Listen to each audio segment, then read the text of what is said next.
Welcome six standard first lesson natural resources science का air water and land. Science का first lesson है six standard का।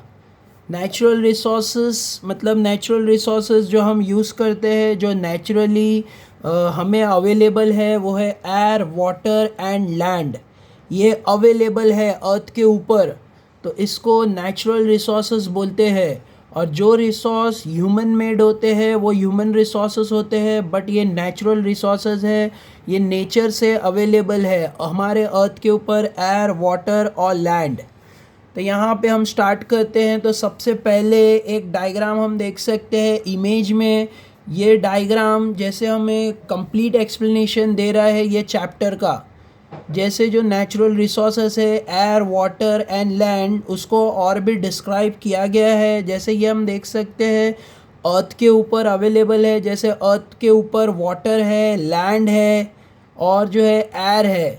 तो ये तीनों को डिस्क्राइब किया गया है। जैसे एयर जो है ऊपर, उसको हम एटमॉस्फेयर बोलते हैं। एटमॉस्फेयर एयर, हमारा एयर, ये एयर के अंदर जो बहुत सारे दूसरे एयर मतलब जो दूसरे इंग्रेडिएंट कॉन्स्टिट्यूएंट भी होते हैं, जैसे नाइट्रोजन, ऑक्सीजन, तो ये सब एयर के अंदर मिले हुए होते हैं दूसरे एलिमेंट। तो ये हमारा एटमॉस्फेयर है। दूसरे गैसेस जो एयर के अंदर मिले होते हैं, तो एयर के अंदर नाइट्रोजन होता है, ऑक्सीजन होता है, कार्बन होता है। तो ये सारे जो सारा कॉम्पोजिशन है उसको हम एटमॉस्फेयर बोलते हैं। नेक्स्ट है हाइड्रोस्फीयर। हाइड्रोस्फीयर हमारा वाटर, जो हमारे अर्थ के सरफेस पे वाटर अवेलेबल है, उसको हाइड्रोस्फीयर बोलते हैं। हाइड्रोस्फीयर इसका मतलब एयर होगा तो एटमॉस्फेयर, मतलब जो ऊपर एयर का कवच होता है हमारे अर्थ के ऊपर, जो गैसेस से भरा हुआ होता है, उसको हमारा एटमॉस्फेयर बोलते हैं। और जो पानी है अर्थ के ऊपर, उसको हाइड्रोस्फीयर बोलते हैं। और जो लैंड है, लैंड सरफेस मतलब जो हार्डर एरिया है, जैसे यहाँ पे देखो गोट जो है वो यहाँ पे चर रहा है, घास खा रहा है। तो ये काव जो है घास खा रहा है। तो ये जो काव किसके ऊपर खड़ा है, वो लिथोस्फीयर है। लिथोस्फीयर मतलब ये हमारा अर्थ का जो हार्डर सरफेस होता है वो होता है। तो ये हो गया हमारा एटमॉस्फेयर, हाइड्रोस्फीयर और लिथोस्फीयर।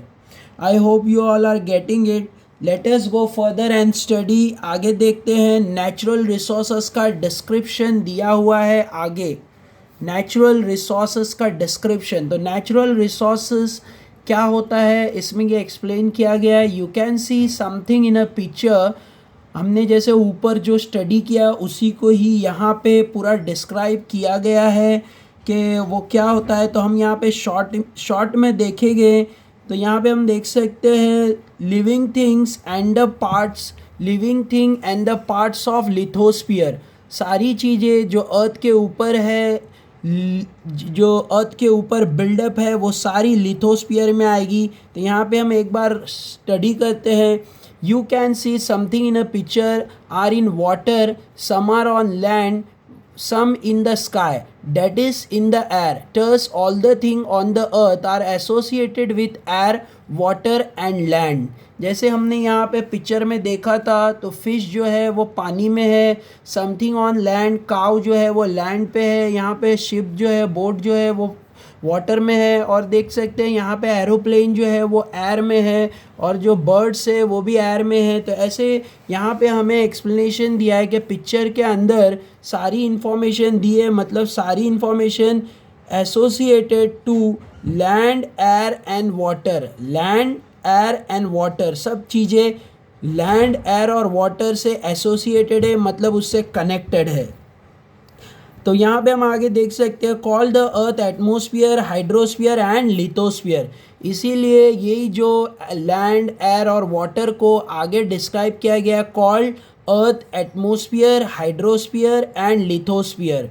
इसी को ही अर्थ का एटमॉस्फेयर बोला है एयर के बेस पे, वाटर के बेस पे हाइड्रोस्फीयर बोला है, और लैंड के बेस पे लिथोस्फीयर बोला है रिस्पेक्टिवली। तो ये हमें पॉइंट क्लियर हो गया है कि अर्थ के अंदर जो कॉन्स्टिट्यूएंट है वो 3 पार्ट्स में डिवाइडेड किए गए हैं। एटमॉस्फेयर, हाइड्रोस्फीयर और लिथोस्फीयर, ऐसे। ठीक है, तो लेट अस गो फर्दर। तो यहाँ पे हम देख सकते हैं more over different living thing occupy the 3 sphere of the earth. More of the different living thing मतलब जो अलग अलग लिविंग थिंग है वो तीनों स्पीयर में अवेलेबल है। हाइड्रोस्फीयर में भी है, एटमॉस्फेयर में भी है और लिथोस्फीयर में भी है living things on the earth. This living thing are a part of lithosphere, hydrosphere and atmosphere which they occupy together called biosphere. और ये सबको मिला के हम बोलते हैं अर्थ का बायोस्फीयर, सबको मिला के टुगेदर, सबको जॉइंटली हम क्या बोलेंगे, बायोस्फीयर। मतलब व्हाट इज बायोस्फीयर, तो बायोस्फीयर में आएगा atmosphere, hydrosphere and lithosphere on the earth are called as biosphere. ये हमारा बायोस्फीयर है। This sphere has form on the earth naturally, और ये अर्थ पे नेचुरली बना हुआ है, बिल्डअप हुआ है। मतलब कुछ गैसेस मिलके ऐसे एक नेचुरली जो है केमिकल रिएक्शन हुआ और ये ऐसे फॉर्म हुआ, ऐसे बोला गया। We have learn all this in a previous standard, ये हमने पहले भी पढ़ा था। Let us go further. तो यहाँ पे हम डायग्राम देख सकते हैं, यहाँ पे डायग्राम दिया हुआ है property of land and water. तो हम देख सकते हैं पूरे अर्थ पे 71% जो है वो वाटर है और लैंड 29% है। मतलब हम जिस पर रहते हैं वो 29%। यहाँ हम इमेज में देख सकते हैं ब्लू कलर जो दिया हुआ है ये सारा वाटर है, और जो यहाँ पे ग्रीन कलर दिया हुआ है ये सब लैंड है, लैंड जिस पे हम रहते हैं। तो ये हो गया हमारा कॉम्पोजिशन अर्थ का, वाटर और लैंड का। तो ऐसे हम इसमें ही यहाँ पे स्टडी कर सकते हैं। यहाँ पे इसको दिया हुआ है कि हाइड्रोस्फीयर कितना ऑक्यूपाई कर रहा है और लिथोस्फीयर कितना ऑक्यूपाई कर रहा है। हाइड्रोस्फीयर मतलब वाटर, वाटर कितना ऑक्यूपाई कर रहा है, और लिथोस्फीयर, लिथोस्फीयर मतलब लैंड, लैंड कितना ऑक्यूपाई कर रहा है। तो अर्थ का कंप्राइसेस दिया हुआ है, surface of earth comprises water and land, that is hydrosphere and lithosphere. तो यहाँ पे हमको उसका एक्सप्लेनेशन समझ में आ रहा है इजली ये डायग्राम का। Late us go further and go on our next page. Next page पे हम देखते हैं पेज नंबर 2 पे। फर्स्ट पेज पे हमने लैंड और वाटर के बारे में मतलब हाइड्रोस्फीयर और लिथोस्फीयर के बारे में स्टडी किया था। सेकंड पेज पे एयर के बारे में दिया हुआ है कि हमारा एयर जो है, एयर मतलब हमारा atmosphere, the air in the atmosphere, atmosphere मतलब जो हमारा एटमॉस्फेयर है, हमारा अर्थ के ऊपर एयर है। अराउंड द अर्थ कंटेन, हमारे एयर के अंदर क्या क्या गैसेस होती है उसके बारे में दिया है। नाइट्रोजन, ऑक्सीजन, कार्बन डाइऑक्साइड और 6 इनर्ट गैसेस। ये तो जो बड़े बड़े गैस होते हैं वो है जैसे नाइट्रोजन, ऑक्सीजन और कार्बन डाइऑक्साइड, हमारे एयर के अंदर ये होता है। और अब इसके अंदर जो इनर्ट गैसेस है वो भी है, जैसे 6 inert gases, nitrogen oxide, sulphur dioxide, water vapour and dust particle. तो ये इनर्ट गैसेस में काउंट होगा। तो और भी जो 6 इनर्ट गैसेस है प्लस यहाँ पे नाइट्रोजन ऑक्साइड है, सल्फर डाइऑक्साइड है, वाटर वेपर है एंड डस्ट पार्टिकल है। तो टोटल हमारे एटमॉस्फेयर के अंदर ये सारी चीज़ें इंक्लूडेड है। इसके अंदर ये भी इंक्लूड किया गया। ये डायग्राम में हम यहाँ पे देख सकते हैं properties of gases in air. ये डायग्राम में हम देख सकते हैं, तो हम यहाँ पे क्लियरली देख सकते हैं कि क्या क्या है। जैसे ये हमारा एटमॉस्फेयर का एक रफ डायग्राम दिया है, मतलब ऐसे बताया गया है उसको ग्राफिंग करके पाई डायग्राम में। तो ये हम ब्लू कलर का पार्ट देख सकते हैं। इतना सारा हमारे एयर के अंदर नाइट्रोजन है, मतलब नाइट्रोजन सबसे ज़्यादा क्वांटिटी में हमारे एयर के अंदर है, मतलब हमारे एटमॉस्फेयर में है। फिर उसके बाद ऑक्सीजन 21% है जो हमारे लिए लिविंग के लिए बहुत ज़रूरी है। अगर ऑक्सीजन नहीं रहेगा तो हम रेस्पिरेशन नहीं कर पाएंगे और हमारी डेथ हो जाएगी। तो ये ऑक्सीजन बहुत इंपॉर्टेंट होता है लिविंग ऑर्गेनिज्म के लिए। तो ये हो गया ऑक्सीजन। लिविंग ऑर्गेनिज्म मतलब एनिमल्स के लिए ये बहुत इंपॉर्टेंट होता है। आर्गॉन, आर्गॉन हम देख सकते हैं 0.9% इसमें आर्गॉन है, और अदर कॉन्स्टिट्यूएंट और भी इसमें गैसेस है 0.07%। तो यहाँ पे अदर कॉन्स्टिट्यूएंट ऑफ एयर 0.07% है। कार्बन डाइऑक्साइड हम देख सकते हैं 0.03% कार्बन डाइऑक्साइड है। बट अगर हम ज़्यादा पॉल्यूशन करते रहेंगे तो कार्बन डाइऑक्साइड की मात्रा एयर के अंदर बढ़ जाएगी और हमें फिर प्रॉब्लम फेस करनी पड़ेगी, क्योंकि लिविंग ऑर्गेनिज्म के लिए ऑक्सीजन बहुत इंपॉर्टेंट होता है। तो ऐसे ये सारी जो properties of various gases in air, properties of various gases in air, तो ये सारी गैसेस एयर के अंदर अवेलेबल है। ऊपर भी हमने इसको स्टडी किया, अब इसको हम डीपली स्टडी करते हैं कि कितना परसेंट क्या होता है, उसकी जो इंफॉर्मेशन ऊपर हमें दिए डायग्राम में हमने देखा है। अब हम उसको सिंगल सिंगल आगे देखते हैं। The troposphere contain about 80% of total mass of gases। Troposphere मतलब जो हमारे अर्थ का अपर लेयर है, अपर लेयर, एटमॉस्फेयर का अपर लेयर जिसको हम ट्रोपोस्फियर बोलते हैं, ट्रोपोस्फियर। तो ट्रोपोस्फियर के अंदर टोटल गैसेस 80% है। 80% of total mass gases in the air, जो ज़्यादातर गैसेस ट्रोपोस्फियर में, while the proportion is about 19% in stratosphere. Stratosphere में 19% गैसेस अवेलेबल है। Further in the mesosphere, mesosphere में और इनोस्फियर में the proportion of mass of gases goes on decreasing. फिर जो है उनके अंदर गैस का जो क्वांटिटी है वो घटता हुआ जा रहा है।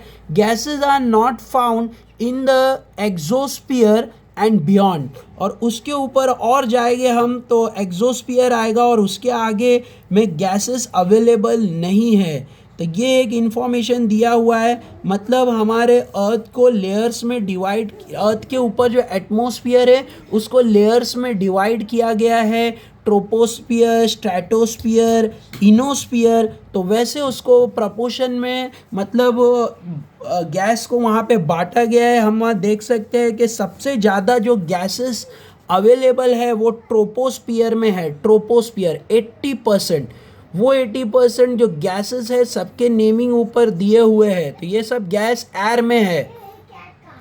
Late us go further and study about more something about the uses of gases. ये गैस हमें क्या यूज़ आता है? अच्छा, गैस के साथ और भी चीज़ें मिली हुई होती है, वो है वाटर वेपर और डस्ट पार्टिकल्स। यहाँ हम देख सकते हैं beside this gases air also contain water vapour and dust particle. तो ये वाटर वेपर और डस्ट पार्टिकल अलग होता है और बाकी का जो गैसेस है सबकी नेमिंग और डिफरेंशिएट यहाँ किया गया है। एयर के अंदर वाटर वेपर भी होता है और डस्ट पार्टिकल भी होता है। ठीक है, तो लेट्स गो फर्दर। एक इसमें इम्पॉर्टेंट थिंग ये भी देखना है, जब हम सी लेवल से ऊपर की तरफ जाते हैं the amount of gases in the air is greater near the surface and decreases as we go higher and higher from the surface. जब हम अर्थ से ऊंचाई की तरफ जाते हैं तो जो निचला हिस्सा होता है उसमें गैसेस ज़्यादा होती है, और जैसे हम ऊपर ऊपर जाने लगते हैं तो जो गैस का जो क्वांटिटी है वो कम होने लगता है। देखो यहाँ पे हम देख सकते हैं the air is greatest near the surface and decrease as we go higher and higher from the surface. जैसे हम ऊपर ऊपर जाते हैं तो गैस कम होने लगता है ऊपर की तरफ। That is air become rare at a high altitude. तो हाइट पे अगर हम ज़्यादा हाइट पे जाएंगे तो वहाँ पे हवा कम रहेगा, एयर का जो क्वांटिटी है वो कम रहेगा, मतलब वहाँ गैसेस कम रहेंगे। The proportion of the constituent of air and some of the uses are given here. हम इसका प्रोपोर्शन देख सकते हैं यहाँ डायग्राम में, एयर के अंदर कितने गैसेस होते हैं। Let us go further. Some uses of gases in air. ये जो गैसेस है इसकी क्या क्या यूज़ है, जैसे नाइट्रोजन बहुत ज़्यादा क्वांटिटी में एयर में होता है। Help living thing to build the necessary protein. Nitrogen हमारे लिए बहुत इंपॉर्टेंट है क्योंकि वो हमारे प्रोटीन को बिल्डअप करता है। It is useful in the production of ammonia and air light packaging of food.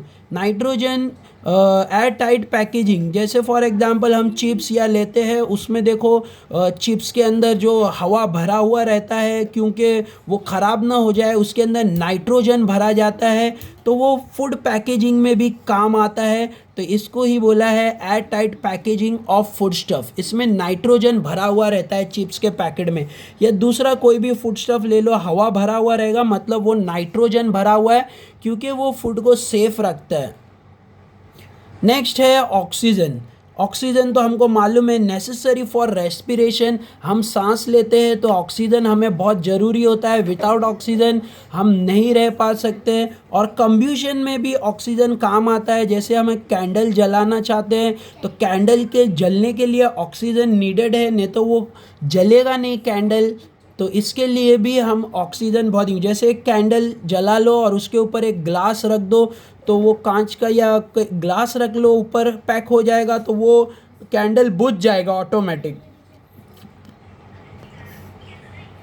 क्यों वो कैंडल बुझ रहा है? क्योंकि उसे ऑक्सीजन नहीं मिल रहा है। नेक्स्ट है कार्बन डाइऑक्साइड। प्लांट के लिए कार्बन डाइऑक्साइड इंपॉर्टेंट होता है। Plant use it for the producing their food, use in fire extinguisher, और आग बुझाने के लिए भी कार्बन डाइऑक्साइड इंपॉर्टेंट होता है। तो ये सारे यूजेस दिए हुए हैं गैसेस के। Late us go further. और आर्गॉन का क्या यूज़ है? आर्गॉन इलेक्ट्रिक बल्ब में भरा जाता है, और हम देखते हैं हमें जो लाइट मिलता है इलेक्ट्रिक बल्ब में, वो आर्गॉन की हेल्प से मिलता है। Next, helium, use for obtaining low temperature and also for generating lift in airship. हम देख सकते हैं हीलियम कहाँ यूज़ होता है, जैसे लो टेम्परेचर में, use for obtaining low temperature, मतलब हमको अगर टेम्परेचर लो गिराना है तो हीलियम का यूज़ होगा। And also for generating lift in airships. Airships में देखेंगे तो हम वहाँ पे लिफ्ट जो होता है, लिफ्ट वो हीलियम की हेल्प से चलता है। नेक्स्ट है neon, use for decorative lights. हम देख सकते हैं नियॉन, जैसे डोम्स का पेंसिल आता है नियॉन कलर का, तो वैसे वो कलर जो नियॉन का होता है वो डेकोरेटिव्स में यूज़ होता है। मोस्टली ये लो लाइट में शाइन करने लगता है, मतलब इसमें एक ज़्यादा ब्राइटनेस होती है, तो स्ट्रीट लाइटिंग में नियॉन का यूज़ होता है। Krypton, used in fluorescent tubes. Krypton fluorescent tube में यूज़ होता है, जैसे फॉर एग्जांपल फ्लोरोसेंट ट्यूब का मैं इमेज यहाँ पे रख रहा हूँ, तुम इमेज में देख सकते हो। नेक्स्ट है जीनॉन। जीनॉन क्या है? यूज्ड इन फ्लैश फोटोग्राफी, जैसे हम फोटोग्राफी करते हैं, फ्लैश मारते हैं, वो टाइम पे ये गैस यूज़ होता है। तो इसको क्रिप्टॉन, जीनॉन और नियॉन, ऐसे सारे यहाँ पे गैसेस के नेम्स दिए हुए हैं। तो लेट अस गो फर्दर, ये सारे यूजेस ऑफ गैसेस थे। Late us go on our next page. Next page में ये गैसेस के ऊपर क्या क्या हेल्प मिलता है ये दिया हुआ है। अबाव पिक्चर में हम देख सकते हैं, जैसे आग लगा है, इससे क्योंकि बहुत सारा पोल्यूशन क्रिएट होता है। तो नेक्स्ट पेज में जैसे हम फैक्ट्रीज, इंडस्ट्री से पोल्यूशन निकलता है, और हम रोड पे जो कार, बसेस जो घूमती है, सबसे जो धुआं निकल रहा है वो पोल्यूशन है। तो यहाँ पे एयर पोल्यूशन के बारे में दिया हुआ है। All the above pictures show the large scale emission of smoke through the different agencies. The smoke directly mixes with the atmosphere, disturbing the balance between the constituent of air. This is called air pollution. बहुत easy है air pollution. Air pollution क्या होता है? जो भी emission होता है, emission मतलब जो भी गैस या तो फिर स्मोक रिलीज होता है, वो डायरेक्ट एटमॉस्फेयर में दूसरे गैसेस के साथ जाके मिक्स हो जाता है और हमारे एटमॉस्फेयर को इम्बैलेंस कर देता है। इसी को ही एयर पोल्यूशन बोलते हैं। Harmful gases are given out through the combustion of the fuel. जब हम फ्यूल को जलाते हैं तो उसमें से, जैसे पेट्रोल है, डीजल है, तो उसमें से उनके कन्ब्यूशन में, कन्ब्यूशन मतलब उसको जलाएंगे तो उसमें से जो गैसेस निकलते हैं वो आगे जाके, जैसे वुड और कोल का यहाँ पे एग्जांपल दिया, हम वुड और कोल को अगर हम जलाते हैं through the incomplete combustion of fuel like wood and coal, as a result air pollution is increasing day by day. इससे एयर पोल्यूशन बढ़ता ही जा रहा है। तो ऐसे हम एयर पोल्यूशन के बारे में यहाँ पे इंफॉर्मेशन दिया है। नेक्स्ट है ओजोन लेयर। ओजोन लेयर का इंफॉर्मेशन दिया है, जैसे there is a layer of ozone O3 gas in the layer part of in the lower part of stratosphere. Ozone gas is not directly useful for the survival of living thing, yet it is very important for living thing to have the layer of ozone at a high altitude around the earth. The ultraviolet rays coming from the sun are very harmful for living organism. यहाँ पे मैं एक diagram में show कर रहा हूँ, जैसे ये अर्थ है हमारा अर्थ, और यहाँ पे सन है, सन। अब जैसे सन से रेज आ रहा है तो अर्थ के ऊपर प्रोटेक्टिव शेल है, ये हमारा एटमॉस्फेयर है, अर्थ के ऊपर है एटमॉस्फेयर। तो इसमें ओजोन लेयर होता है O3, ओजोन लेयर। O3 मतलब ओजोन लेयर, ये हमारे स्ट्रेटोस्फियर में होता है, तो ये लोअर पार्ट ऑफ स्ट्रेटोस्फियर में होता है। तो अर्थ पे जो लिविंग ऑर्गेनिज्म जैसे हम रहते हैं, तो सन की जो हार्मफुल रेज है, जो हमारे लिए खतरा है, ऐसी हार्मफुल रेस को ये लेयर एब्जॉर्ब कर लेता है। मतलब ये जो ओजोन लेयर है ये एब्जॉर्ब करता है, और वो रेज हमारी स्किन पे नहीं आ पाती है, तो हमारी स्किन सेफ रहती है। अगर ये ओजोन लेयर नहीं रहेगा तो जो सन की रेज है वो हमारी स्किन पे आएगी और हमारी स्किन डिस्ट्रॉय हो जाएगी, मतलब हमें बर्न हो जाएगा। तो इसीलिए ये हमारे लिए बहुत इम्पॉर्टेंट है ओजोन लेयर। ओजोन लेयर मतलब O3, ये हमारे लिए बहुत इंपॉर्टेंट है। ये डायरेक्टली हमें लिविंग के लिए इम्पॉर्टेंट नहीं है, बट इनडायरेक्टली ये हमारे लिए बहुत इंपॉर्टेंट है, क्योंकि सन की जो हार्मफुल रेज आती है, जो डेंजरस होती है, उसको ये एब्जॉर्ब कर लेता है और हमें बचा लेता है। तो ऐसे यहाँ पे ओजोन लेयर के बारे में दिया हुआ है। Yet it is very important for living thing to have this layer of ozone at a high altitude around the earth. The ultraviolet rays, ultraviolet मतलब जो dangerous rays होती है सन के साइड से आती है, coming from the sun are very harmful, ये हमारे लिए बहुत क्या है, dangerous है for living thing. The ozone gas absorb this ray, as a result life on earth is protected. तो इसीलिए हम प्रोटेक्टेड रहते हैं। अगर वो लेयर हमारे ऊपर आ जाएगी तो हम जल जाएंगे, बर्न हो जाएंगे और हम डिस्ट्रॉय हो जाएंगे। तो ऐसे ये ओजोन लेयर बहुत इंपॉर्टेंट है हमारे लिए। The ozone layer destroy if chemical gases like carbon tetrachloride, अगर कार्बन टेट्राक्लोराइड बहुत ज़्यादा बढ़ रहा है एयर के अंदर, तो ये जो लेयर है वो ब्रेक हो जाएगी, डिस्ट्रॉय हो जाएगी, और फिर हमारे ऊपर जो सन की जो हार्मफुल रेज है वो आने लग जाएगा। तो इसीलिए कार्बन टेट्राइड को कंट्रोल करना, और कार्बन क्लोरोफ्लोरो कार्बन, दो दिया हुआ है, एक कार्बन टेट्राक्लोराइड और एक क्लोरोफ्लोरो कार्बन। इसको हमें कम से कंट्रोल में रखना है, क्योंकि ये ओजोन लेयर को डिस्ट्रॉय करता है। Such used in air conditioner and refrigerator, ये एयर कंडीशन और रेफ्रिजरेटर में यूज़ किया जाता है, और ये एयर में जाके मिक्स हो जाता है और आगे जाके हमारे ओजोन लेयर को डिस्ट्रॉय कर सकता है। तो बहुत इंपॉर्टेंट है कि हमें ये गैसेस को कंट्रोल करना है, तो हम ओजोन लेयर हमारा सेफ रहेगा और हम सेफ रहेंगे। The 16th September celebrated as ozone protection day. तो ये डेट को हम एक डे मनाते हैं, ओजोन प्रोटेक्शन डे, मतलब कि हमें याद आ जाए कि ये लेयर हमारे लिए इम्पॉर्टेंट है all over the world, to make everyone aware of the importance of ozone layer. तो ये डे हम इसमें सेलिब्रेट करते हैं, ओजोन डे को ऐसे वहाँ पे एक इम्पॉर्टेंस दिया जाता है। तो ये हमारा नेक्स्ट पेज नंबर 3 का एक्सप्लेनेशन कंप्लीट हुआ है। पेज नंबर 3 पे हमें एयर पोल्यूशन और ओजोन लेयर के बारे में बताया। एयर पोल्यूशन के वजह से ओजोन लेयर को नुकसान हो सकता है, और ओजोन लेयर को नुकसान हुआ तो लिविंग बीइंग को नुकसान हो सकता है। Late us go further on our 4th page.